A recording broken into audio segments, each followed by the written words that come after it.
30 below zero.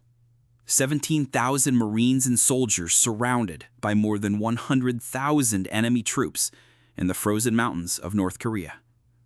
Weapons froze solid, engine oil turned to sludge, wounds froze shut before they could bleed out, which was sometimes the only thing that kept a man alive. November 1950, the Chosin Reservoir. Nobody had trained for cold like this. The order came down from command, there is no retreat here. There was only attack, in a different direction. So that is what they did.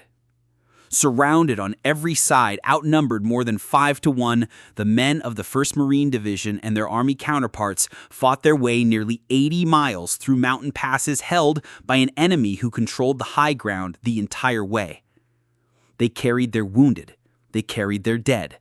They refused to leave anyone behind, even when carrying a stretcher through ice and gunfire cost them everything they had left to give. By the time they broke through to the coast, the survivors called themselves the Chosin Few. Not because they wanted a nickname, because so many of the men they served beside never made it out. There is no glory in freezing on a mountain pass nobody back home had ever heard of. There is no parade for carrying a wounded friend through enemy territory.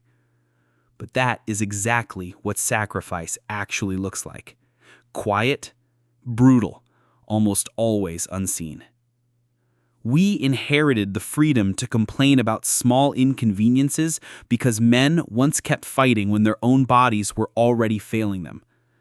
The least we owe them is to stop quitting on days that are simply hard, not impossible. No excuses, no shortcuts, no quit. Just American grit.